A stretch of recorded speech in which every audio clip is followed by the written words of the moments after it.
నమస్తే, తెలుగురాజ్యంకి స్వాగతం. నేను మిస్ సంధ్య.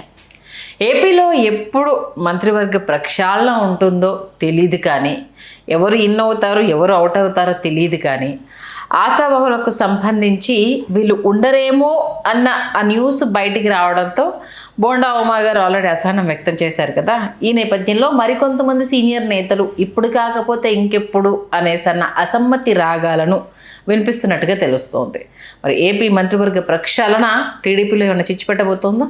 మరి నేతల అసమ్మతి రాగాలను అధినేత చిన్నబాబు ఎలా సర్ది చెప్పే ప్రయత్నం చేయబోతున్నారు తెలుసుకునే ప్రయత్నం చేద్దాం. చరిత్రకారులు, సినీ రాజకీయ విశ్లేషకులు చిల్లాగట్ట శ్రీకాంత్ గారు మనతో ఉన్నారు. ఆయన మాటల్లో. శ్రీకాంత్ గారు నమస్తే అండి. నమస్కారం సంధ్య గారు. ఊరించి ఉసూరు మన పెంచడం అనేసి అని పెద్దవాళ్ళు చెప్పినట్టుగా ఎప్పటి నుంచో ఇప్పుడు ఆల్మోస్ట్ 6 months నుంచి ఇప్పటికీ చాలాసార్లు చేశాము. ఆ వీడియో క్యూజ్ రెస్పాన్స్ కూడా ఎప్పటికప్పుడు వస్తూనే ఉంది. ఇప్పుడు బోండా ఉమా గారి తర్వాత మరికొంతమంది నేత లిస్టులో ఉన్నారు అని అంటున్నారు. ఏంటి పరిస్థితి? అంటే వాస్తవానికి సీనియర్లందరినీ పక్కన పెట్టినటువంటి పరిస్థితి అయితే తెలుగుదేశంలో కనిపిస్తుంది, స్పష్టంగా కనిపిస్తుంది. మొన్న చాలామంది అతి కష్టం మీద ఆఖరి నిమిషంలో పోటీ చేశారు. కిమిడి కళా వెంకటరావు గారు, గంటా శ్రీనివాసరావు గారు, గోరెంట్ల బుచ్చయ్య చౌదరి గారు, బండారు సత్యనారాయణ మూర్తి గారు, ఇట్లా మనం ఆ జాబితా తీసుకుంటే చాలా పెద్ద జాబితా. వాళ్ళందరూ ఆఖరి నిమిషంలోనే తమ అభ్యర్థిత్వాల్ని ఖరారు చేసుకుని సావు తప్పి కన్నులు అట్టబోయిన చందాన పోటీ చేసి ఎట్టకేలకు గెలిచి శాసనసభలోకి అడుగుపెట్టారు. చీపురుపల్లికి పంపిస్తే కూటమి ప్రభంజనంలో కిమిడి కళా వెంకటరావు గారు గెలిచారు. ఆయన ఉమ్మడి శ్రీకాకుళం జిల్లా, ఆయన విజయనగరం జిల్లాలోకి పంపించి పోటీ చేయమన్నారు, హెచ్చర్లను కాదని చెప్పేసి. ఉమ్మడి శ్రీకాకుళం జిల్లా నుంచి మొదలు పెడితే కిమిడి కళా వెంకటరావు గారు సుప్రీం సీనియర్ అనమాట.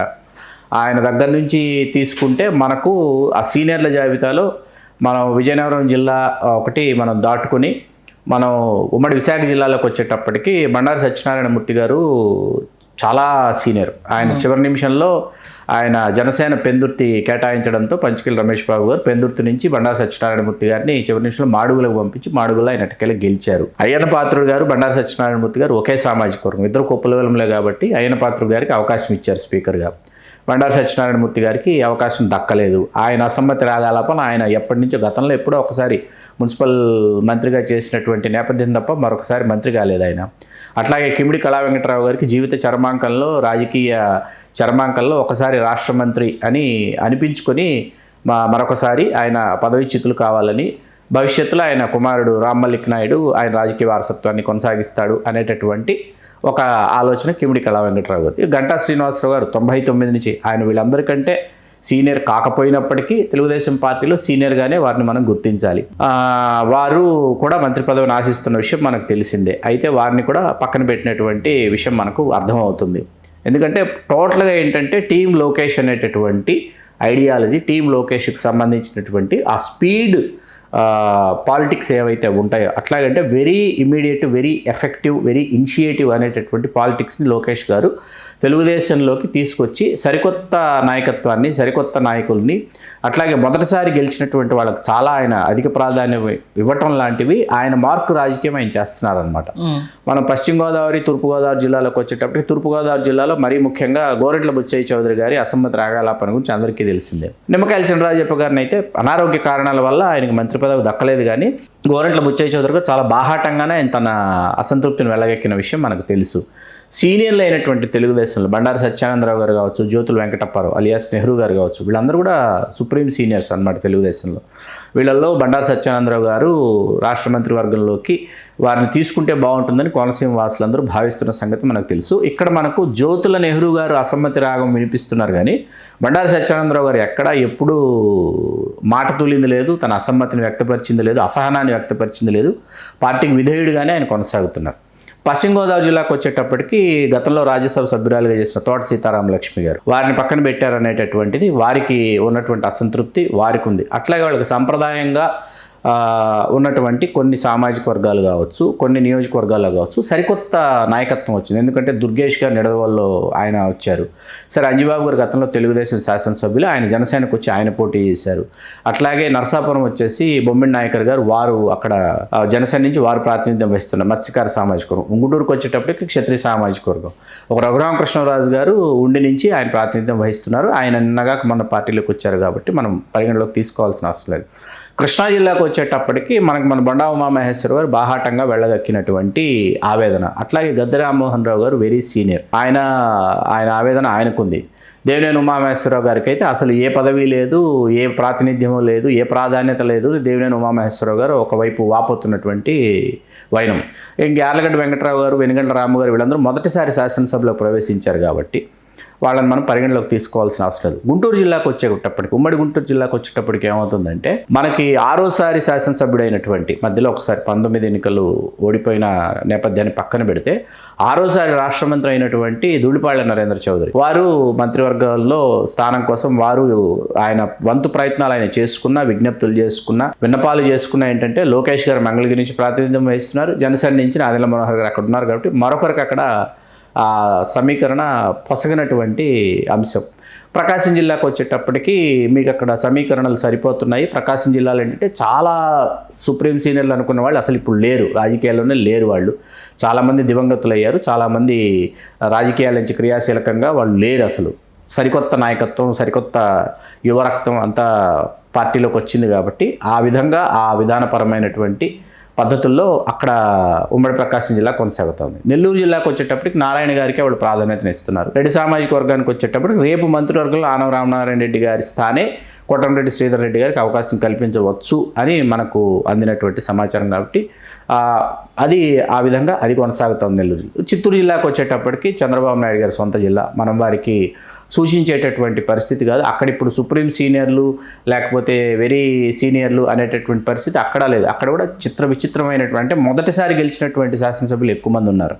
ఏది చిత్తూరు గురజాల జగన్మోహన్ గారు, అట్లాగే బొజ్జల సుధీర్ రెడ్డి గారు శ్రీకాళహస్తి, ఆ తర్వాత నగిరి గాలి భానుప్రకాష్ గారు, వీళ్ళందరూ మొదటిసారి శాసనసభకి ఎంపికైనటువంటి వాళ్ళు కాబట్టి అక్కడ వెరీ సీనియర్స్, సుప్రీం సీనియర్స్ అనేటటువంటి పరిస్థితి అక్కడ మనకు కనిపించదు. అలా మీకు అనంతపురం జిల్లాలోకి వెళ్ళేటప్పటికి అక్కడ మీకు కొద్దో గొప్ప కాదు కానీ ఒకంత మీకు అసహనం ఎక్కువగా ఉమ్మడి అనంతపురం జిల్లా నుంచి కనిపించేది ఏంటంటే పరిటాల కుటుంబం నుంచి వస్తుంది. పరిటాల అభిమానులు కావచ్చు, రవి గారి అభిమానులు కావచ్చు, ఒకప్పుడు పెద్ద దిక్కుగా వెన్నుదన్నుగా తెలుగుదేశం పార్టీకి అనంతపురం జిల్లాలోనే కాకుండా రాయలసీమలో తనదైనటువంటి స్థాయిలో శాసించినటువంటి నాయకుడు కాబట్టి పరిటాల సునీతమ్మ గారికి మంత్రి పదవి ఇవ్వలేదు, అట్లాగే పరిటాల శ్రీరామ్కి సరైనటువంటి ప్రాతినిధ్యం లేదు అనేది అక్కడి నుంచి వినిపించేటటువంటి అసమ్మతి రాగాలపన అక్కడ వినిపిస్తుంది. కడప జిల్లాకు వచ్చేటప్పటికి ఏమవుతుందంటే ఇక్కడ కూడా మనకి బద్వేలు ఒకప్పుడు ఇప్పుడు ఎస్సీ రిజర్వ్డ్, ఒకప్పుడు జనరల్ బిజువేముల వీరారెడ్డి గారి కుటుంబం ఉండే తెలుగుదేశం రాష్ట్ర మంత్రి చేశారు. ఆయన మరణానంతరం వారి కుమార్తె కొండరెడ్డి విజయమ్మ గారు చేశారు. విజయమ్మ గారి కుమారులు రితీష్ రెడ్డి, అతనికి అవకాశం ఇచ్చారు ఇన్ఛార్జిగా, కానీ అతను యాక్టివ్గా లేడని లోకేష్ గారు సూర్యనారాయణ రెడ్డి గారికి మరొకరికి అవకాశం ఇచ్చారు. ఈ జమ్మలమడుగు బీజేపీలో ఆదినారాయణ రెడ్డి గారు ఉన్నారు, పులివెందులో మనకు తెలిసిందే. ఇక కమలాపురం ఇక్కడ ఏంటంటే పుత్తా కృష్ణ చైతన్య రెడ్డి గారు మొన్న గెలిచారు. పుత్తా నరసింహారెడ్డి గారు అంత క్రితం పోటీ చేసి ఓడిపోయినా పుత్తా కృష్ణ చైతన్య రెడ్డి గారు ఆయన గెలిచారు. He is also very. Putta Sudhakar Yadav గారు మొన్న ఫస్ట్ టైం ఆయన గెలిచారు. రాంప్రసాద్ రెడ్డి గారు మంచి పదవి ఇచ్చారు, రాయచోటి ఇచ్చారు. రాజంపేట వైకాపా అభ్యర్థి గెలిచారు. అంటే మీరు చెప్పిన లిస్టులో చాలా మంది ఏంటంటే తమ వారసుల కోసము మొదట కాంప్రమైజ్ అయిపోయి ఇప్పుడు ఇంకా అవకాశం ఇస్తే బాగుంటుంది అన్న వాదన తెర మీద తీసుకురావడం సబబు కాదు కదా అన్నది కొందరి వాదన. అంటే కొంతమందికి వారసులు ఉన్నారు, కొంతమందికి లేరు. ఇప్పుడు మనం బైరెడ్డి కుటుంబాన్ని ఉమ్మడి కర్నూలు జిల్లాకి వెళ్తే బైరెడ్డి శేషానారెడ్డి గారు, రాజశేఖర రెడ్డి గారు, శబరి గారు అట్లా మనకి ఒక కనిపిస్తారు. అంటే వాళ్ళు క్రియాశీలక రాజకీయాల్లో పూర్తి స్థాయిలో రాజకీయాల్లోనే ఉంటున్నటువంటి కుటుంబం. అట్లాగే మనకి కాటసాని కుటుంబం ఒకటి, లేకపోతే భూమా కుటుంబం ఒకటి, ఇవన్నీ క్రియాశీలక శిల్పా కుటుంబం ఒకటి, ఇవన్నీ రాజకీయ పార్టీలను కాసేపు పక్కన పెడితే క్రియాశీలక రాజకీయాల్లో వాళ్ళ ఆధిపత్యాన్ని వాళ్ళు కొనసాగిస్తూ వస్తున్నారు. ఇప్పుడు టీజీ కుటుంబం అయితే బీజేపీ, లేకపోతే తెలుగుదేశం అని చెప్పేసి టీజీ భరత్ గారు వైశ్య సామాజిక వర్గం, రాజకీయాల్లో దశాబ్దాల తరబడి వాళ్ళ ఆధిపత్యాన్ని వాళ్ళు ప్రదర్శిస్తున్నారు వైశ్య సామాజిక వర్గం అయినప్పటికీ. వాల్మీకి కురుబ సామాజిక వర్గాలు కూడా చెప్పుకోదగ్గ నేతలు ఉమ్మడి కర్నూలు జిల్లాలో మనకు కనిపిస్తారు. కాబట్టి ఏంటంటే అక్కడ పూర్తి స్థాయిలో మనకు ఎట్లా ఉంటుందంటే వీళ్ళు సీనియర్లు అయినప్పటికీ కూడా ఏంటంటే వీళ్ళల్లో యాక్టివ్గా ఎవరున్నారు, యాక్టివ్ పాలిటిక్స్ ఎవరు చేస్తున్నారు, ఎవరు కలిసి వస్తారు, ఎవరు వైరు వర్గాలని విపక్షాలని ఎదుర్కోవడానికి ఎవరు తమ శక్తియుక్తులని ధారపోస్తారన్న విషయాన్ని లోకేష్ గారు దృష్టిలో పెట్టుకుంటారు. ఉదాహరణకి మనం 1-to-1 లోకేష్ గారితో మాట్లాడినప్పుడు కూడా రాజంపేటకు సంబంధించి బత్యాల చెంగలరాయలు గారి పేరుని పరిశీలనలోకి తీసుకునేటటువంటి ఒక సందర్భం. 2019 ఎన్నికల్లో ఓడిపోయినటువంటి బత్యాల చెంగలరాయలు గారు తెలుగుదేశం పార్టీ అభ్యర్థిగా, అంత క్రితమైన కాంగ్రెస్లో 2 సార్లు శాసనమండలి సభ్యులు. వారు 2019 ఎన్నికల సమయంలో వారి పెర్ఫార్మెన్స్ కావచ్చు, వారు ఇన్యాక్టివ్గా ఉన్నారా ఆ తర్వాత యాక్టివ్గా ఉన్నారా అన్న విషయంలో లోకేష్ గారు ఒకంత ఆయనకి అసహనం కలిగింది చెంగల్రాయలు గారి మీద. కలిగిన తర్వాత ఏంటంటే చెంగల్రాయలు గారికి మించి అక్కడ మరొక అభ్యర్థిని వెతుకుదాము అని అనుకుంటే స్థానికేతరుడైనటువంటి సుభాష్ బాలసుబ్రహ్మణ్యం గారిని తీసుకొచ్చారు. బలిజ సామాజిక వర్గం అక్కడే రాంప్రసాద్ రెడ్డి గారికి అక్కడ అవకాశం ఇచ్చారు. ఇక్కడ బాలసుబ్రహ్మణ్యం గారు స్థానికేతరుడు కాబట్టి బత్యాల చెంగల్రాయలు గారు చేయలే. అట్లాగే జనసేనకు సంబంధించి జనసేన చివరి నిమిషం వరకు ఆశించి జనసేనకు రాజంపేట దక్కకుండా రైల్వే కోడూరు కేటాయించారు ఎస్సీ రిజర్వ్డ్ అని చెప్పి ఇక్కడ ఉన్నటువంటి జనసేన శ్రేణులు సుభాష్ బాలసుబ్రహ్మణ్యం గారి విజయానికి వాళ్ళు కృషి చేయాలి కాబట్టి అక్కడ వైకాపా అధికారంలోకి వచ్చింది. ఇట్లా సమీకరణలు ఏంటంటే ఈ రకరకాల విచిత్రమైనటువంటి 11th అవర్ సమీకరణల వల్ల మీకేంటంటే కొన్ని నిర్ణయాలు మీకు చాలా కఠినమైనటువంటి నిర్ణయాలు తీసుకోవాల్సి వస్తుంది. ఈవేళ మనం కఠినమైన నిర్ణయం అనే మాట నేను ఎందుకన్నానంటే చంద్రబాబు నాయుడు గారు గతంలో 3 వెలమలు అయిపోతారు కె చంద్రశేఖరరావు గారికి మంత్రి పదవి ఇస్తే అని చెప్పి అయ్యన్న పాత్రుడు గారు మొట్టమొదటిసారి ఖైతాబాద్ నుంచి గెలిచినటువంటి విజయరామారావు గారు ఆ రోజుల్లో వారికి జనార్దన్ రెడ్డి గారి మీద గెలిచారని వారికి 3వ వెలమ అనేది సాధ్యపడదు మంత్రివర్గంలోని కేసీఆర్ గారిని డిప్యూటీ స్పీకర్ ఇచ్చారు కేసీఆర్ అప్పుడు. అది ఆ ఒక్క నిర్ణయం కఠినమైనటువంటి నిర్ణయం డిప్యూటీ స్పీకర్గా కేసీఆర్ గారికి ఇచ్చి మంత్రి పదవి ఇవ్వకపోవడం అనే నిర్ణయం ఇవాళ తెలంగాణ రాష్ట్రం ఏర్పడటానికి కారణమైంది. కాసేపు మనల్ని పక్కన పెడితే దాన్ని మీకు బాగా గుర్తు చేస్తాను. తర్వాత చంద్రబాబు నాయుడు గారు మీరు ఎప్పుడు ఏ ఇంటర్వ్యూలో ఎవరు అడిగినా ఏ సీనియర్ జర్నలిస్ట్ అడిగినా ఆ రోజు మీరు తీసుకున్నటువంటి ఆ నిర్ణయాన్ని మీరు అయ్యో నేను ఆ నిర్ణయం తీసుకోకుండా చంద్రశేఖరరావు గారికి మంత్రివర్గంలో స్థానం కల్పించి ఉంటే బాగుండు మీకు ఎప్పుడైనా అనిపించిందంటే నాకు అనిపించలేదన్నారు చంద్రబాబు నాయుడు గారు. నేను ఆ రోజు తీసుకున్న నిర్ణయం సరైనదే సబబైనదే. ఎందుకు సామాజిక సమీకరణలలో భాగంగా అది పొసగదు కుదరదు కాబట్టి నేను ఇవ్వలేదు. తర్వాత భవిష్యత్తులో నేను సరైనటువంటి ప్రాధాన్యతను ఇచ్చేవాడినేమో ఓపిక పట్టుండాలి అనేటటువంటి అర్థం వచ్చేలాగా మాట్లాడారు. సరే రాష్ట్రం విడిపోయింది వేరే విషయం. తెలుగుదేశం పార్టీ విధి విధానాలు ఎట్లాగుంటాయంటే ప్రాంతీయ సామాజిక రాజకీయ సాంస్కృతిక మరియు ఆర్థిక సమీకరణాలు ఈ 5 చాలా ప్రధాన పాత్ర పోషిస్తాయి తెలుగుదేశం పార్టీ అభ్యర్థుల ఎంపికలో కావచ్చు, ఆ తర్వాత వారికి ప్రాధాన్యం కల్పించేటటువంటి విషయంలో కావచ్చు, వారు ఎదిగేటటువంటి క్రమంలో వారిని పార్టీ కాపాడుకునేటటువంటి విషయంలో కావచ్చు. టీమ్ లోకేష్ 2.0 రెడీ కాబోతుంది, ఖచ్చితంగా రెడీ కాబోతుంది. ఎక్కువగా వాస్తవం. ఆ నేపథ్యంలో సీనియర్లను కింద పక్కన పెట్టేసి వాస్తవం ఉన్న దాంట్లో యంగ్ జనరేషన్ కి ఇంపార్టెన్స్ ఇద్దాం. దాంతో పాటు ఎక్కువ ఎలక్షన్స్ ని ఎదుర్కొన్న వాళ్ళు, దాంతోపాటు పార్టీకి విధేయతగా ఉన్న వాళ్ళు, కాంట్రవర్సీ లేకుండా ఉన్న వాళ్ళు, వీళ్ళపైన ఫోకస్ చేస్తున్నారు. నిజమేనా? వాస్తవం. ఇప్పుడు గణబాబు గారు ఉన్నారు గౌర సామాజిక వర్గం. ఆయన 6 ఎన్నికలు చేస్తే 6 ఎన్నికల్లో 4 పర్యాయాలు గెలిచారు. 4 పర్యాయాలు తెలుగుదేశం అభ్యర్థిగానే గెలిచారు. ఖచ్చితంగా వారికి రాష్ట్రమంత్రికి అవకాశం ఇవ్వాలి. ఆ సామాజిక వర్గానికి అవకాశం కల్పించాల. బెందాళం అశోక్ గారు ఉన్నారు 14, 19, 24 వరుసగా 3 ఎన్నికలు కళింగ సామాజిక వర్గం నుంచి ఆయన గెలిపొందారు. కూన రవికుమార్ గారు 3 పర్యాయాల్లో 2 సార్లు గెలిచారు, ఒకసారి ఓడిపోయారు. ఆయన కళింగ సామాజిక వర్గం. మరి బెందాళం అశోక్ గారు 3 పర్యాయాలు అసలు 19లో గెలవటం అనేది, ఏది వైకాపా ప్రభంజనంలో గెలవటం అనేది, ఆ ఇచ్చాపురం నియోజకవర్గాన్ని కాపాడుకోవడం అనేది ఖచ్చితంగా అది పరిగణలోకి తీసుకోవాలి.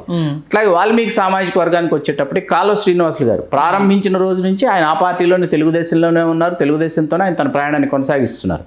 వాల్మీకి సామాజిక వర్గాన్ని నుంచి ఆయనకు అవకాశం ఇవ్వాలి. అట్లాగే మనం ఉమ్మడి తూర్పుగోదావరి జిల్లాలోకి వచ్చేటప్పటికి పిఠాపురం కాకినాడ లోక్సభ నియోజకవర్గంలో ఉంటుంది. అక్కడ పవన్ కళ్యాణ్ గారు ప్రాతినిధ్యం జనసేన నుంచి వహిస్తున్నారు. మనం మరి అందులో అంతర్భాగమైనటువంటి అంబేద్కర్ కోనసీమ నుంచి అంటే ఏకైక కాపు కోనసీమలో కొత్తపేట నియోజకవర్గం నుంచి బండారు సత్యానందరావు 8 ఎన్నికలు ఆయన ఎదుర్కొన్నారు. మరి 4 పర్యాలు ఆయన శాసనసభ్యులు. తెలుగుదేశంలో ఆయన తన ప్రయాణాన్ని కొనసాగిస్తున్నారు. అటువంటి కాపుకు అవకాశం ఇస్తే ఏమవుతుందంటే పార్టీ పూర్తిగా అందరినీ అన్ని సామాజిక వర్గాల మధ్య సమతుల్యత పాటిస్తుంది. సీనియర్స్లో మరీ ముఖ్యులు బండారు సత్యనారాయణమూర్తి గారు రేపు చింతకాయల అయ్యన పాత్రుడు గారు స్పీకర్గా వైదొలిగితే రాష్ట్రమంత్రి కావాలని నువ్విళ్ళు ఊరుతున్నారు. ఆయన స్పీకర్గా వైదొలిగితే అదే సామాజిక వర్గానికి చెందిన బండారు సత్యనారాయణమూర్తి గారికి స్పీకర్ ఇవ్వచ్చు. మొన్న కూడా మీకు చేసి ఉండొచ్చు, ఒకరిని మంత్రి మరొకరిని స్పీకర్ని చేసి ఉండొచ్చు. కానీ ఉమ్మడి విశాఖ జిల్లాకు వచ్చేటప్పుడు కేవలం మంగళపూడి అనిత గారు మాత్రమే అని చెప్పేసి అనుకున్నారు. పాయకరావుపేట ఎస్సీ రిజర్వ్ నియోజకవర్గం నుంచి అతిపెద్ద జిల్లా ఉమ్మడి విశాఖ జిల్లా. ఖచ్చితంగా మరొక 2కి అవకాశం ఇవ్వచ్చు అనమాట. గవర, యాదవ, కాపు ఈ సామాజిక వర్గాలు, కుప్పల వెల్మ వీళ్ళకి అవకాశాలు ఇవ్వాలి. ఓకే, మత్స్యకారులకు కూడా అవకాశం ఇవ్వాలి. మత్స్యకారులు మొన్న అక్కడ ఉమ్మడి విశాఖ జిల్లాలో రాలా. వంశీకృష్ణ శ్రీనివాస్ యాదవ్ గారు ఆ నియోజకవర్గం నుంచి, మత్స్యకారులు బ్రాహ్మణుల నియోజకవర్గం నుంచి జనసేన నుంచి అతను గెలుపొందాడు. కాబట్టి ఏంటంటే అంత సులువు కాదు. టీమ్ లోకేష్ 2.0 తీర్చిదిద్దడం కూడా అంత సులువు కాదు. ఎందుకంటే సీనియర్స్లో చాలా విధేయులు, పార్టీ కోసమే కృషి చేసి పార్టీ కోసమే, పార్టీ సిద్ధాంతాల కోసం పనిచేస్తున్నటువంటి వాళ్ళు ఎవరు అన్నది ఒక పారామీటర్లోకి వస్తుంది.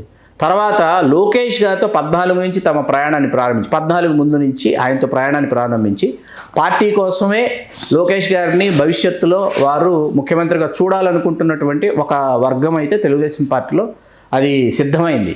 వాళ్ళని లోకేష్ గారు కాపాడుకోవాలి, వాళ్ళని కాపాడుకోవాలి. ఈ ఈ రెండింటి మధ్య సమతుల్యత సాధించాలి లోకేష్ గారు. ఖచ్చితంగా మీరు అన్నది. మరి ఎంతవరకు టీం లోకేష్ 2.0కి సంబంధించి ఎలాంటి సమీకరణలు తెర మీదకి రాబోతున్నాయి? మీరన్న ఈ లెక్క ప్రకారం మీరు చెప్పిన లిస్టులో వాళ్ళను ఎవరిని మంత్రి పదవి వరించబోతుంది ఈ మంత్ లోపు అవుతుంది అనేసి నెలాఖరు నుంచి ఆగస్టు తొలి 2-3 వారాల్లో మొత్తం పూర్తి స్థాయిలో ఒక సమగ్ర స్వరూపం అయితే ఏర్పడి ఎక్కడ చూస్తూ ఉండగానే ఆషాఢం స్టార్ట్ అయిపోతుంది. మళ్ళీ శ్రావణం వరకు అవకాశం లేదు. అవును, ఈలోపు ఈ డిస్కషన్స్, ఈ అసమ్మతులు ఇవన్నీ తెర మీదకి వస్తాయి. బిఫోర్ ఇంకొంచెం ఎర్లీగా వన్స్ ఒకసారి క్లోజ్ అయిపోయిందంటే డిస్కషన్ ఉంటుంది సార్. క్లోజ్ కాకపోవడం వల్లనే ఎక్కువ డిస్కషన్ నడుస్తూ ఉంటుంది. చూద్దాం మరి ఎంతవరకు కూటమి నిర్ణయం ఉంటుంది, ఎవరెవరికి ఇంపార్టెన్స్ ఇస్తారని మంచి విశ్లేషణ నుంచి. ధన్యవాదాలు సంధ్య గారు.